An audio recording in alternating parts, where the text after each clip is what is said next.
Bom dia, meus irmãos, graça e paz do Senhor.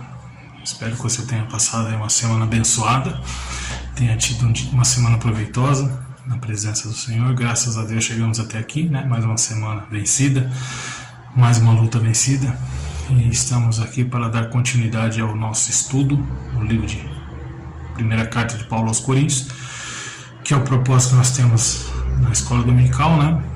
Visto que já estudamos aí o livro de Filipenses, agora estamos trabalhando, caminhando aí dentro do livro de Primeira Carta de Paulo aos Coríntios. Mas antes de nós começarmos, vamos orar, pedir a orientação de Deus, né? Amado Deus, muito obrigado, Senhor, porque o Senhor já nos deu uma semana abençoada, Pai, onde já podemos vencer, porque nós sabemos que sem o Senhor nada é possível, Pai. Sem o Senhor nem chegaríamos até aqui, ó Pai. Muito obrigado, Senhor, porque o Senhor tem nos abençoado, o Senhor tem nos guardado, o Senhor tem nos proporcionado o prazer, ó Deus, de estarmos todos os dias na Tua presença.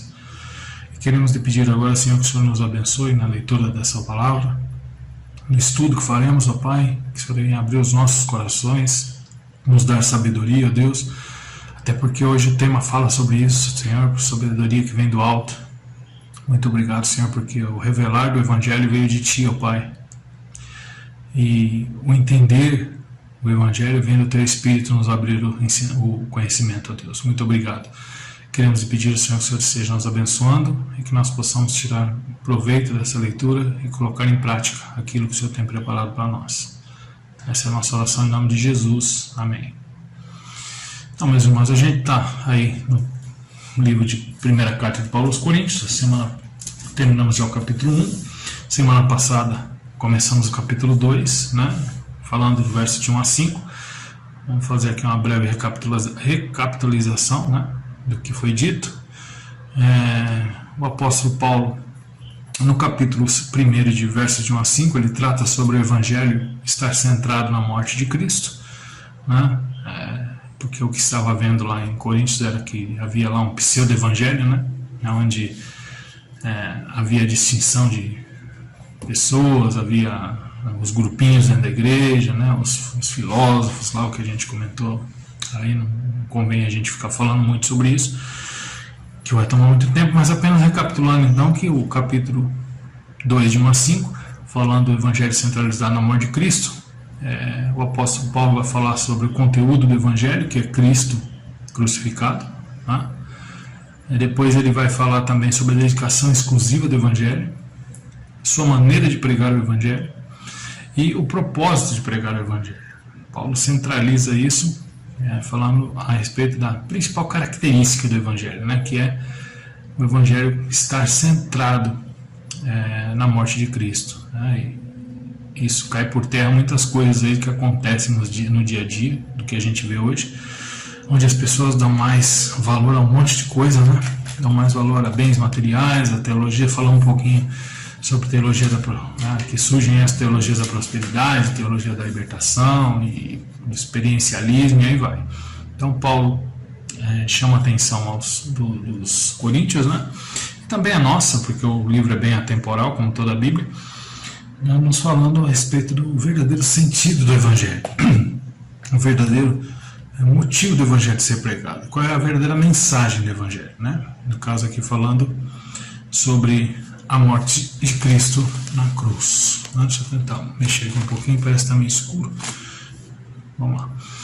Então hoje a gente vai tratar no versículo de número 6 ao versículo de número 9, uma vez que nós dividimos aí o texto em 3 partes, né? De 1 a 5, 6 a 9 e de 10 a 16. Hoje a gente vai tratar a respeito da perícope que vai do versículo 6 até o versículo 9. E o tema dessa perícope é: o Evangelho foi concebido na eternidade e faz parte do plano de Deus. Então, só antes de lermos o texto, abrindo um parênteses aqui, eu gostaria de comentar com vocês que eu vejo as coisas da seguinte forma. É interessante como às vezes nós achamos que o Evangelho depende da gente, e como se o Evangelho fosse alguma coisa que surgisse no meio da história. Eu acho o seguinte: todas as coisas que surgem no meio da história, né, coisas que aparecem de repente, talvez pela necessidade de se cobrir alguma coisa que não deu certo, né? Tentar melhorar alguma coisa ou resolver alguma coisa que não deu certo, né? Então, quando a gente fala a respeito do Evangelho foi concebido lá na eternidade, é porque Deus não foi pego de surpresa.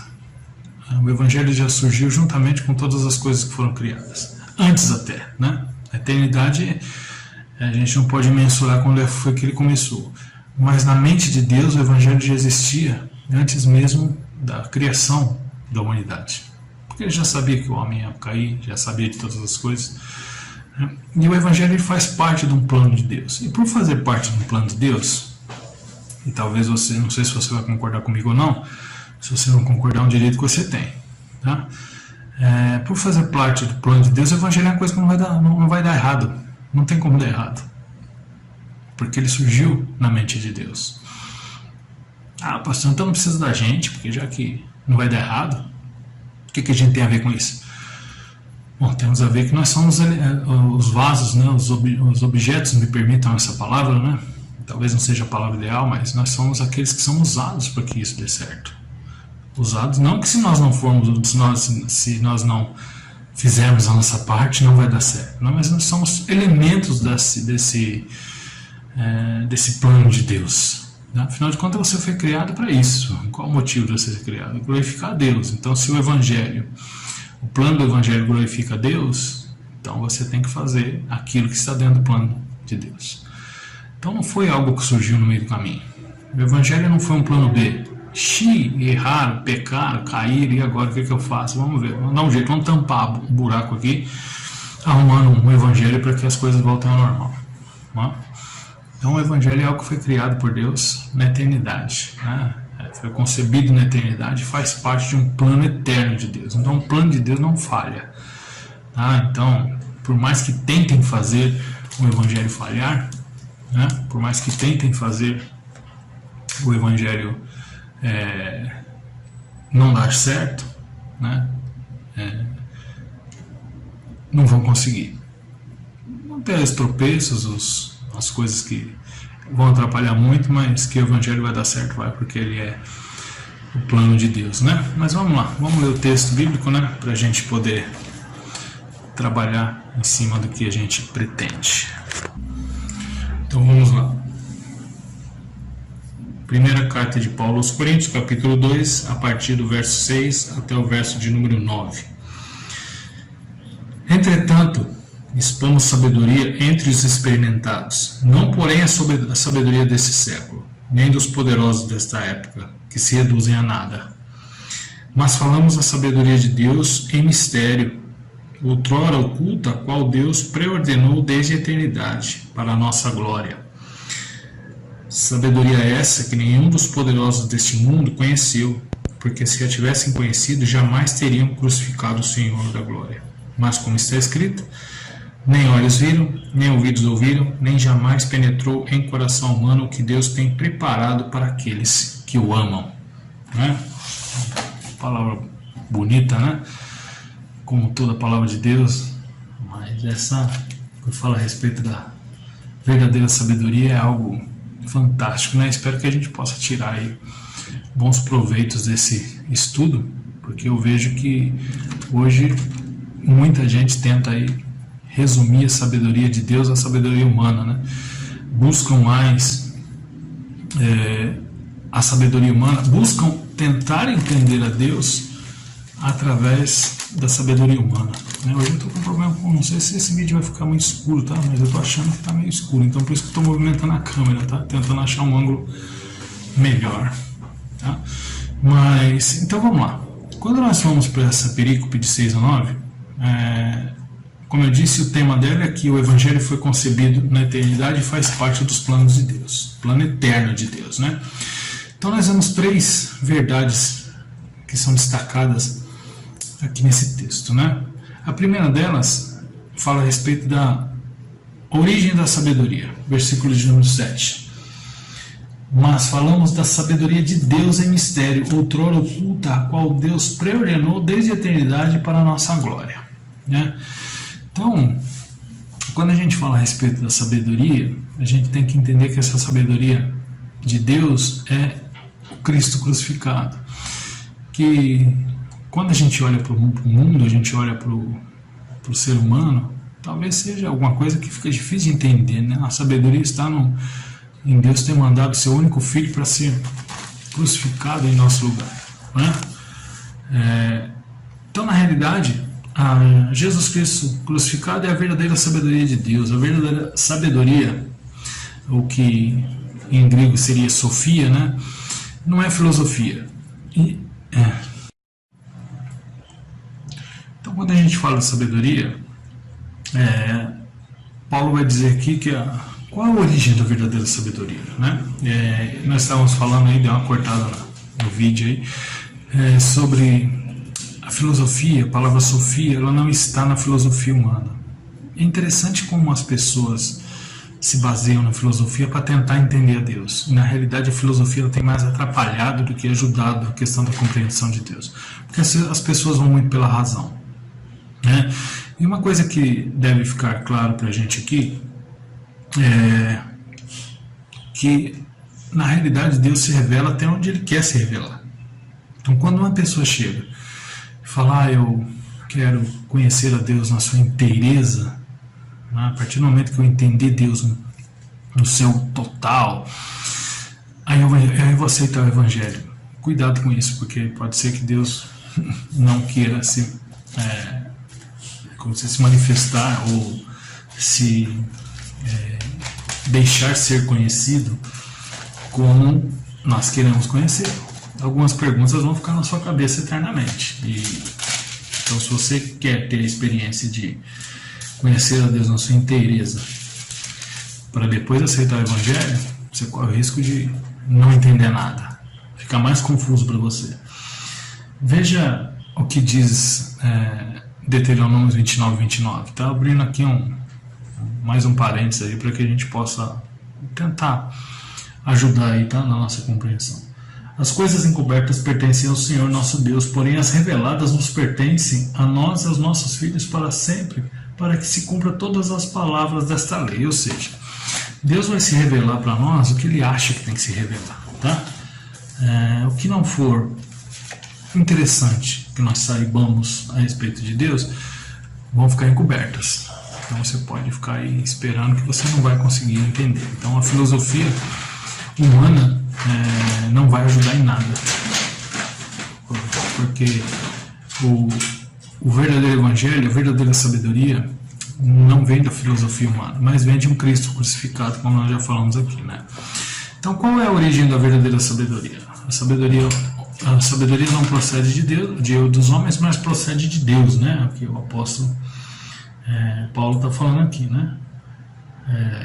Veja o versículo de número 6. Entretanto, expomos sabedoria entre os experimentados, não porém a sabedoria desse século, nem a dos poderosos da época, que reduzem a nada. Paulo está dizendo aqui que a sabedoria do século, a sabedoria dos homens, se reduz a nada em relação à sabedoria de Deus, né?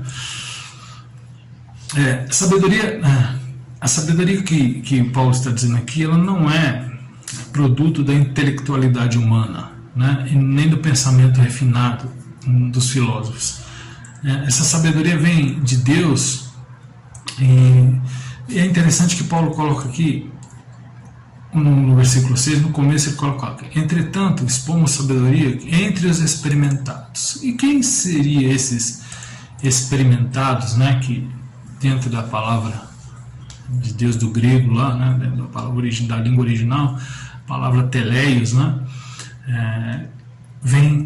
que dá origem à palavra maduro, né? Paulo não está falando aqui a respeito de uma certa categoria de crente, né?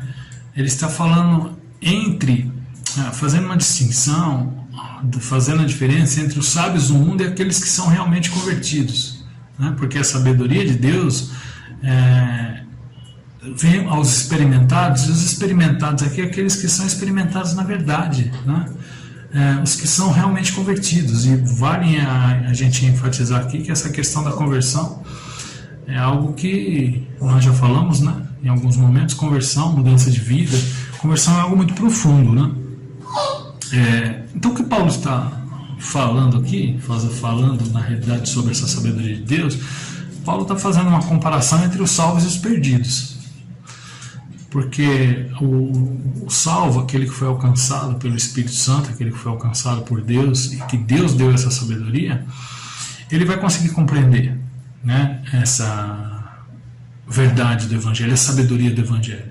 E a própria palavra de Deus nos diz que nós devemos buscar a sabedoria que vem do alto, né, não a sabedoria de homens. Né. Paulo também ele vai nos mostrar aqui, e é uma das coisas que a gente está tratando aqui na nossa lição de hoje, né, quando ele fala que o Evangelho foi concebido na eternidade e faz parte do plano de Deus, é que o Evangelho não começou no meio da história. Né?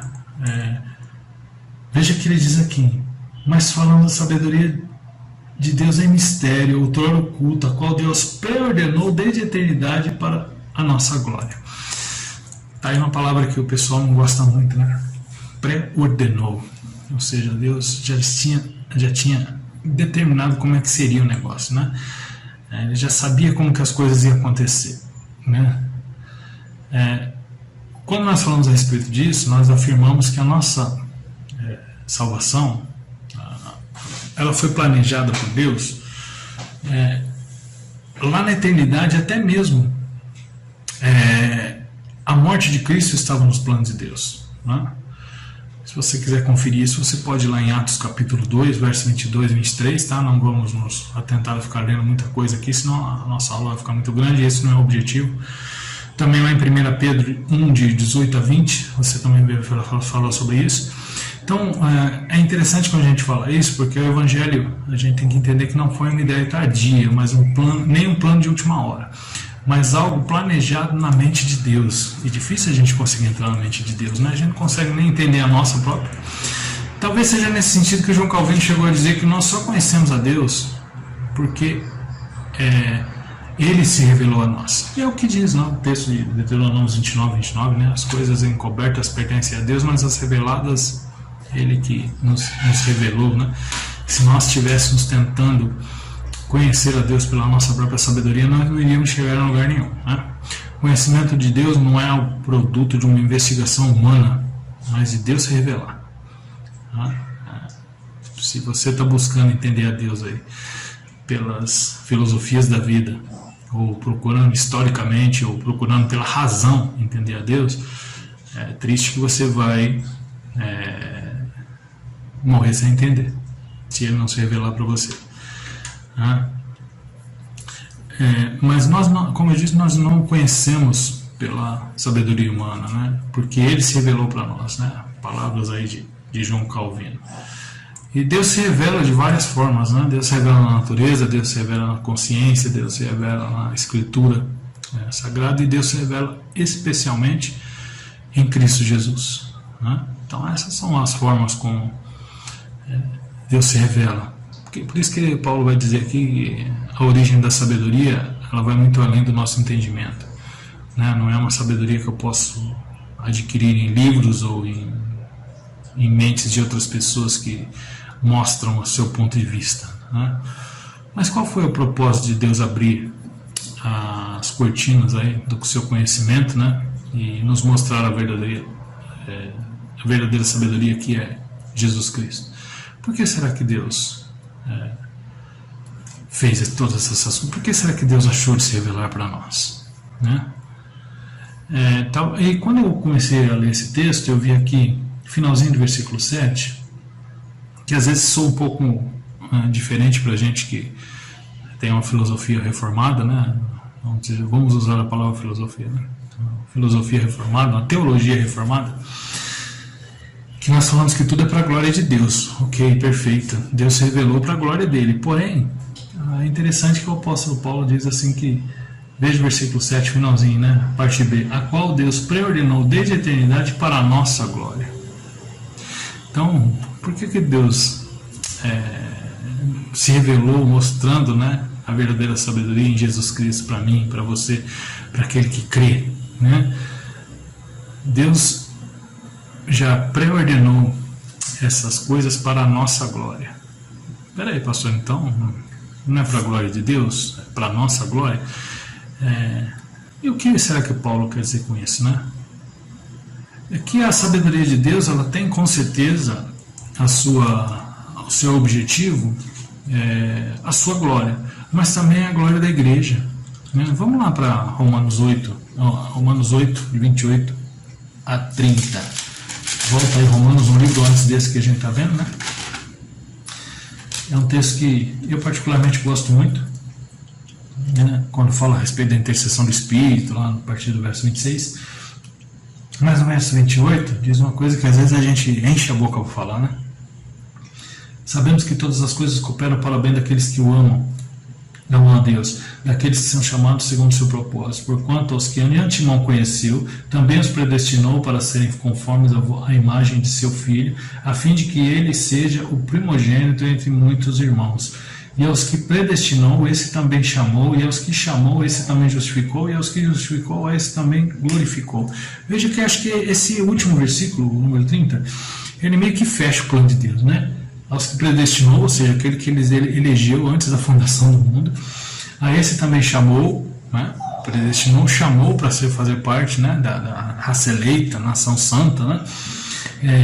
E aos que chamou, esse também justificou, porque sem justificação nós não podemos estar na presença de Deus, e nós não podemos nos justificar pelos nossos próprios méritos, né? Então ele nos justifica através, o que nós chamamos de justificação imputada através de Cristo. E aos que justificou, esse também glorificou. Por que será que Paulo está dizendo aqui que a sabedoria de Deus objetiva não apenas a sua própria glória, mas também a nossa, a glória da igreja? Porque a igreja não pode se colocar na presença de Deus sem estar glorificada. Como que nós vamos nos colocar na presença de um Deus glorificado se nós não estivermos glorificados, né? Então, acho interessante que nesse capítulo a gente já vê que a sabedoria de Deus inclui eu e você na medida em que ela objetiva a nossa glorificação e a nossa entrada no céu, né? A sua redenção, a minha redenção em Jesus Cristo. Ou seja, nós não podemos entrar no céu, estar na presença de Deus, se nós não formos glorificados. Mas essa questão da nossa glorificação não é para encher o nosso ego, não. É porque se nós não formos glorificados, nós não podemos estar na presença de um Deus glorificado. Então o propósito dessa sabedoria não é apenas a glória de Deus, mas a glória de todos os remidos, né? Agora, é interessante a gente entender que o plano de Deus sempre objetiva a plena glória de Deus, né? Efésios 1:6, Efésios 1:12, 1:14, vai lá, dá uma lida lá, tá? Liçãozinha de casa para você. Mas também culmina aí na nossa glória, né? E a nossa completa redenção, como nós vimos lá em Romanos 8, 28 a 30. Então, em primeiro lugar, nós vimos aí que Paulo trata aqui, quando ele fala a respeito dessa verdadeira sabedoria, que a origem da sabedoria está em Deus. Não adianta a gente tentar procurar fora dele. Se a gente tentar procurar fora de Deus, qualquer outro tipo de sabedoria vai ser a sabedoria enganosa, né? Vai ser uma sabedoria que vai ser superficial. Então, podemos dizer que Deus não é produto de uma investigação, tá? Ele se revela, Ele mostra, Ele manda a sabedoria. Quer sabedoria? Peça a Deus, que vai te dar aquela que vem do alto. Então, em segundo lugar, conhecimento da verdadeira sabedoria. Então, a origem é Deus e o conhecimento. Como é que podemos conhecer a sabedoria que nasceu na eternidade, né? Que nasceu em Deus? Como é que nós podemos conhecer? O apóstolo Paulo diz no versículo 8: sabedoria essa que nenhum dos poderosos desse século conheceu, porque se a tivessem conhecido, jamais teriam crucificado o Senhor da glória.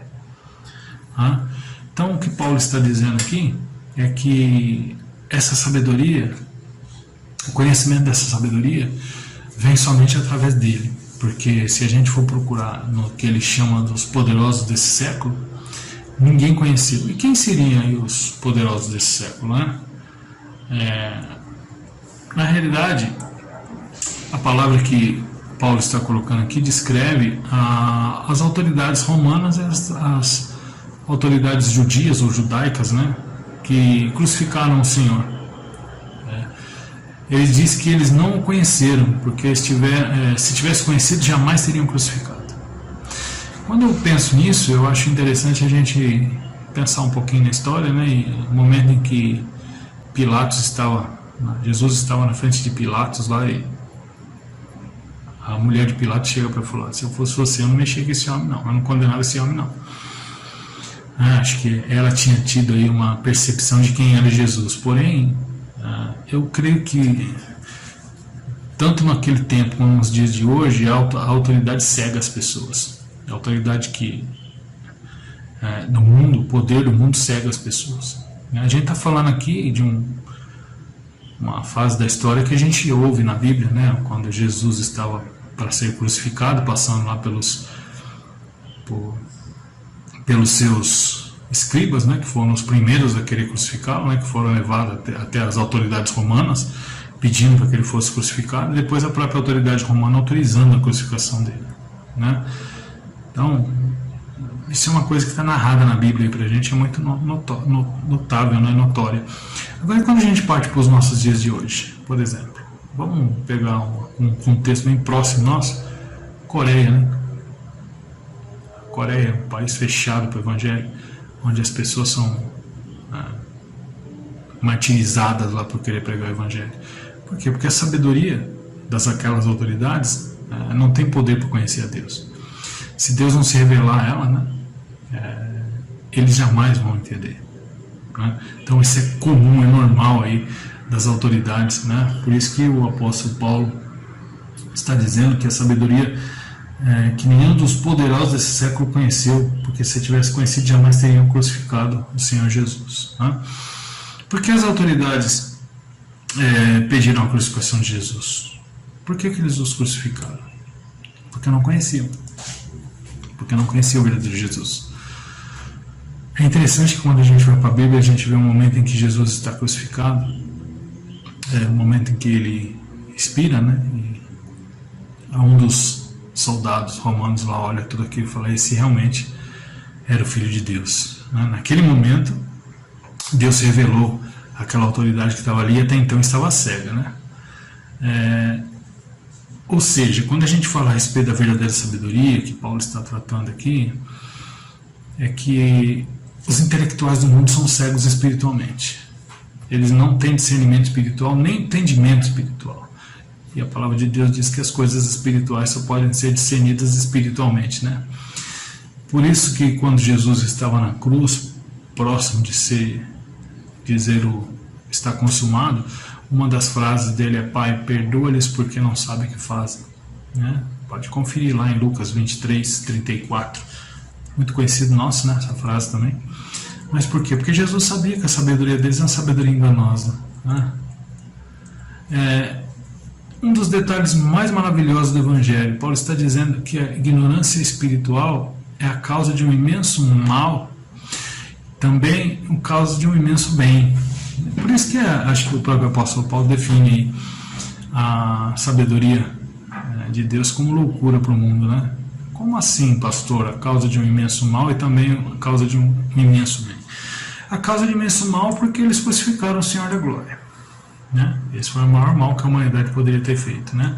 Foi a mais terrível injustiça, porque Jesus era inocente, né? Ele não tinha pecado, ele se fez pecado por minha causa, por sua causa. Então o que fizeram com Jesus foi a mais terrível crueldade, né, que alguém poderia fazer, né? E foi a mais perversa impiedade, pois crucificaram o Filho de Deus, né, o Salvador do mundo. Mas veja que quando a gente fala desse imenso mal, ele de certa forma deságua no imenso bem, né? Paulo liga os fatos de crucificarem o Senhor Jesus da glória com o versículo número 9. Mas como está escrito: nem olhos viram, nem ouvidos ouviram, nem jamais penetrou no coração humano o que Deus tem preparado para aqueles que o amam, né? Então, através desse grande mal, veja como a sabedoria de Deus é difícil a compreensão, olhando aos olhos do mundo, né? Olhando aos olhos do ser humano, aos olhos dos intelectuais dessa época. Algo que foi tremendamente mal, ou seja, a crucificação do próprio Jesus, agora se torna em algo imensuravelmente bem, porque através desse mal que aconteceu, né, ou seja, através da crucificação de Cristo, Deus abre as portas para algo extremamente glorioso, né? Porque através desse mal, né, o Senhor abriu o caminho para ele, para Deus, para o próprio Deus, né? Foi a crucificação do Senhor que abriu a porta de entrada para o paraíso. Aquilo que estava, nós tínhamos perdido acesso, né, com Adão e Eva, né? Perderam acesso quando pecaram lá do paraíso. Agora nós temos acesso àquilo que tinha sido negado ao homem por causa da morte, por causa de um tremendo mal se tornando um tremendo bem, tá? Por isso que eu acho que o Evangelho, para as pessoas que não têm um discernimento espiritual, é uma loucura mesmo, né? Como a palavra de Deus diz: Deus preparou para nós o céu e as bem-aventuranças eternas através dessa questão, né, da sabedoria vinda de Deus, né? Por isso que não tem como a gente conseguir interpretar o Evangelho se não for Deus revelando para nós. De fato é loucura. Quando você começa a olhar as coisas, por isso que eu acho interessante, né? Tem gente que chega até o Evangelho e diz que descobre um Evangelho diferente, o Evangelho pleno de Jesus Cristo, mas que só entende o Evangelho onde existe o amor, mas não vai além disso, sabe? Um Evangelho tão superficial. Vem o Evangelho do amor, mas não vem o Evangelho da justiça. Quando a gente olha para a crucificação, a gente olha para a cruz de Cristo, e essa cruz que Paulo fala que tem que ser pregada, a gente vê que existe o amor, mas existe também a justiça. Jesus foi crucificado para que nós nos tornássemos justos. A justiça de Deus. O próprio apóstolo Paulo não diz que o salário do pecado é a morte? Então, uma vez que Jesus estava prefigurando o pecado, ele teria que morrer. Veja como tem tudo a ver com o que a gente está falando. Um plano de Deus na eternidade é um plano, é um projeto. Tem que ser cumprido. O homem caiu, tem que haver redenção. Mas sem derramamento de sangue não há remissão de pecado, né? Então a gente olha para um mal tão grande que foi a crucificação de Cristo, se tornar um bem tão grande que foi a nossa redenção. Tem como entender isso se não for espiritualmente ou se não for pela sabedoria de Deus? Não tem. A sabedoria humana jamais vai entender isso. É o que o apóstolo Paulo está tentando mostrar aqui aos coríntios, né? Então, ele falou a respeito da verdadeira sabedoria, né? O conhecimento da sabedoria, né? A origem da sabedoria, o conhecimento da sabedoria. E em terceiro lugar, nessa perícope, fechando a perícope, ele vai falar a respeito dos dons da verdadeira sabedoria, né? Em terceiro lugar, os dons da verdadeira sabedoria. Versículo 9, como nós já lemos, mas como está escrito: nem olhos viram, nem ouvidos ouviram, nem jamais penetrou no coração humano o que Deus tem preparado para aqueles que o amam, né? Paulo, mostrando aqui o verdadeiro dom da sabedoria, diz que a sabedoria de Deus, sendo Jesus, o Filho de Deus, conseguiu para nós dons tão maravilhosos que a percepção humana, através do seu olhar, através da sua audição, através do seu sentimento, nunca vão poder entender ou alcançar. Por mais que até a pessoa busque isso, por mais que ou pseudamente busque, né? Porque a palavra de Deus não diz que não há ninguém que busque a Deus, né? Se o homem pudesse alcançar a glória pela percepção física, né? Olhar, ouvir, sentir as pessoas, eles abraçariam o Evangelho. Mas Paulo diz que o homem não consegue alcançar o dom da graça de Deus, né? O céu, as bem-aventuranças, porque aquilo que ele vê, sente e ouve não leva ele a essa percepção. O homem não pode alcançar a graça de Deus pelos seus sentidos, ou seja, é uma revelação espiritual, né? E só quem já passou por isso vai entender, porque eu não sei como que é a sua história, meu irmão, em relação ao Evangelho, como você recebeu esse Evangelho. Eu posso dizer pela minha. Seria simplesmente impossível eu conseguir entender a sabedoria de Deus na minha vida se não fosse revelada por Ele. Não tem lógica. É algo que, quando eu começo a olhar, eu vejo que não tem uma lógica humanamente falando. Porém, quando eu olho com os olhos espirituais e vejo que o que Cristo fez por mim na cruz, eu vejo que é somente a morte vicária de Jesus mesmo, né? Para nos transformar, nos mudar, nos fazer entender. Acho interessante que quando a gente começa a estudar alguns temas dentro da igreja, e eu vou dizer uma coisa aqui que talvez escandalize um pouco você, ou não, espero que não, mas pode ser. Alguns temas que não são pertinentes à nossa salvação. Às vezes a gente vai estudar coisas dentro da igreja que não são pertinentes à nossa salvação. Por exemplo, quando a gente vai falar de predestinação, isso não é pertinente à minha salvação. Pertinente que eu quero dizer é eu entender a predestinação ser algo necessário para que eu seja salvo. Mas a palavra de Deus fala sobre predestinação. Se nós estamos falando que a sabedoria de Deus ela é algo que surgiu na eternidade, porque o Evangelho ele é um plano de Deus na eternidade, é algo que surgiu na eternidade, é um plano que deve ser concluído, então a gente vê que não depende nada da gente. Então a gente vê que realmente eu tenho que abrir mão, eu tenho que dar o braço a torcer, que foi Deus que me escolheu lá atrás, não tem como eu escolher. Porque Ele está dizendo que Ele preordenou as coisas. Porque senão seria muito simples a gente achar que Deus é pego de surpresa em todas as coisas que acontecem. Então eu acho interessante que quando as pessoas começam a questionar isso, querem uma razão para entender o que está sendo dito. Se a própria palavra de Deus diz que algumas coisas não são reveladas, outras não são ocultas, por que eu tenho que ficar prescrutando e buscando, cavando aquilo que me é oculto? Ok? Vou aceitar pela fé. Porque quando eu olho para o Evangelho na minha vida, eu não consigo ver nada que eu pudesse fazer para que ele tivesse efeito. Então eu vejo que é um plano de Deus da eternidade, para que eu fosse alcançado, para que eu tivesse acesso. E como a própria palavra de Deus diz aqui no capítulo, versículo 7, né? 7 e 8, que ele fala aí que isso é para a nossa glorificação. Então eu tentar buscar alguma coisa, algum entendimento do Evangelho através da sabedoria humana, meu irmão, não vou chegar em lugar nenhum. Então às vezes eu tenho que abrir os olhos do conhecimento pela fé e crer que as coisas são dessa forma. Porque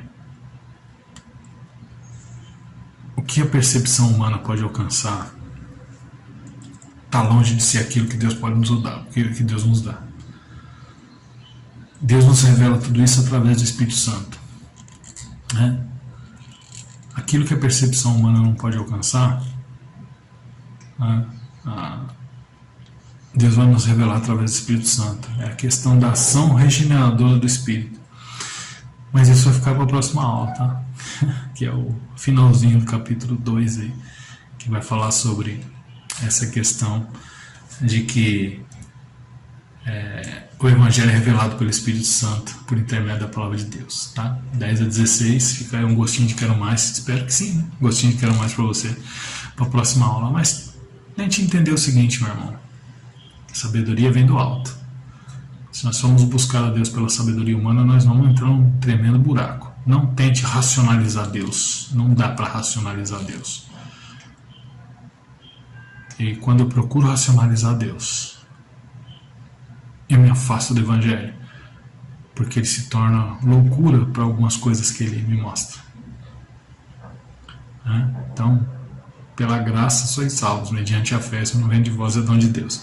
E o Evangelho nos é revelado pelo Espírito Santo por intermédio da palavra de Deus. Graças a Deus por isso, que o Espírito Santo revela para nós o Evangelho. Porque se fosse pelo nosso conhecimento, nós estaríamos totalmente perdidos. Então que Deus abençoe seu dia, a sua semana, né? Espero que você tenha curtido um pouquinho essa aula aí. E domingo que vem a gente está aí novamente, se Deus quiser. Tenha aí um bom dia, até a noite, se Deus quiser, no culto. E para a honra e glória do nosso Deus, estaremos juntos aí louvando e engrandecendo o seu nome. Tenha uma boa semana. Domingo que vem a gente continue a nossa aula da Escola Dominical. Amém?